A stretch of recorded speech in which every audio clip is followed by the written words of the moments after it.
Hello everyone, welcome to this tutorial on Roland Handsonic HPD 20. We're going to look at the basic overview of this instrument in this tutorial. Hopefully, following this I will do more tutorials covering every aspect. Finally, I managed to get hold of one of these. I think it is money well spent.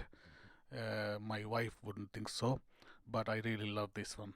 Uh, Roland has done a good job on this, and it is very ergonomic and very playable, and it is loaded with great samples and instruments. I'm not planning to talk about the ways of playing this, but instead I'm gonna try and cover every aspect of controls and the functionality of this instrument. So let's crack on with our tutorial on Handsonic HPD 20. First, let's have a look at the back panel to see what type of connections provided. You can immediately see the USB connections, one for the computer and one for the USB drive. USB drive is very important because we can use it to upload samples into the instrument, as well as backup and export the recorded audio from the instrument into the USB.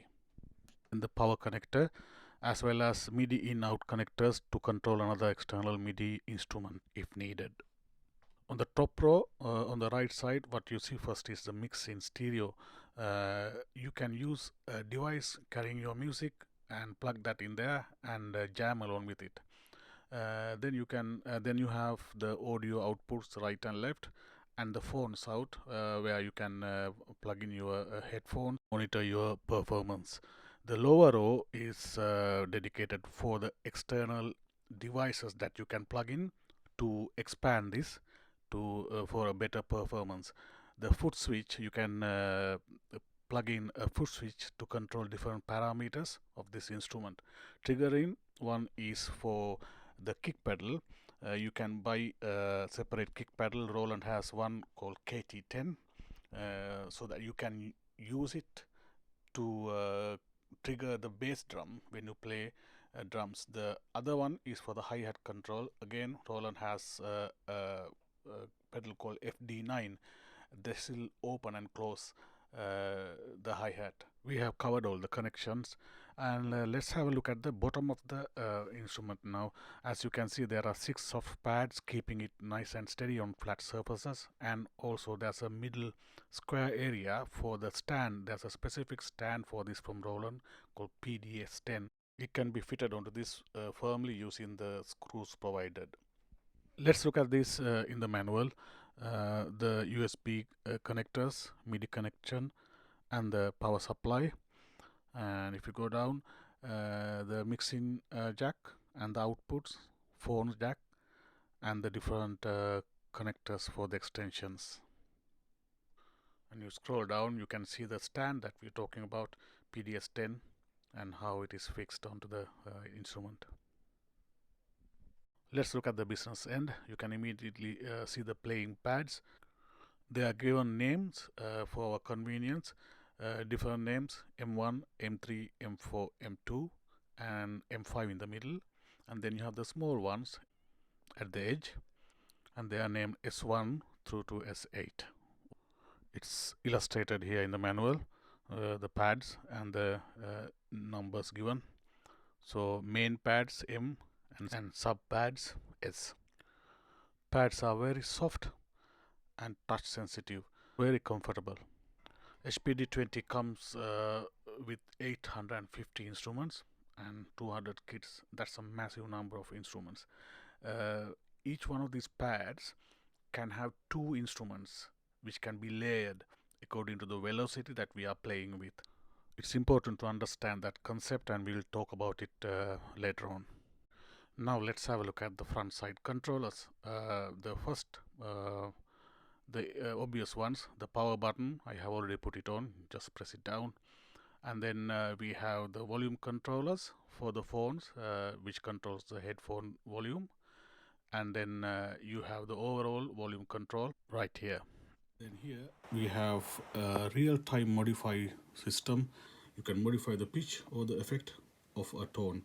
So for an example, for this one, if I press pitch, just controls it on real time. If you have an effect on this one, I can hear some reverb on that. So if I put it down, no reverb at all, and increase it, you can hear the reverb. And once you switch it off, it goes away. It does not stay, it does not get saved. It's just real time controlling. This button, if you press that one and press any pad, it rolls.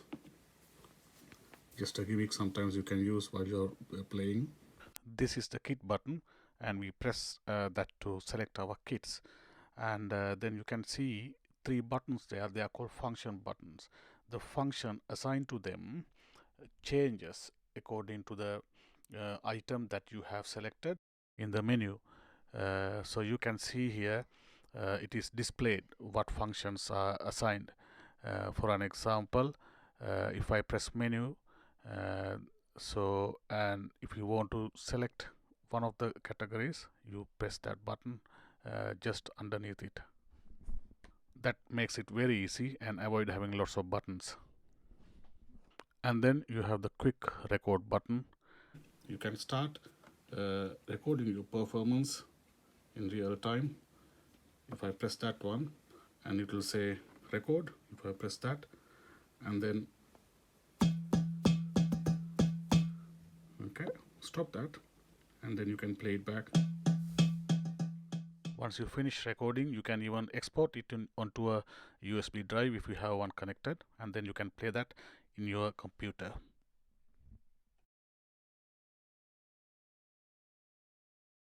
Let's have a look at the menu. That's the menu button. When you press that, you have the menu on display, and these are the navigator buttons: right, left, down, and up.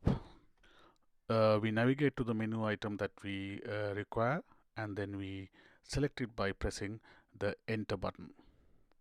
And again, within the menu, you can use the navigation button to select whatever the function you need. Press exit to go back. And these big plus and minus buttons are used to select whichever the kit that you require, and also this knob does the same job fairly quickly. Also used to change the parameter values. Button here gives you access to different parameters. Just for example, if I press shift and quick record button, metronome starts. Stop that. There's another useful function of shift button. If you press shift button and press on a pad, it will show the instruments which are assigned to that particular pad. That's quite useful and handy. Finally, my favorite, D-beam. That's the sensor there, and you can switch D-beam on and off with that. And when you assign an instrument to that, when you pass the hand over it, it activates. Look at that. I like that. That's it. We have covered all the basics. Thank you for watching, and I'll see you back in my next video on HPD 20.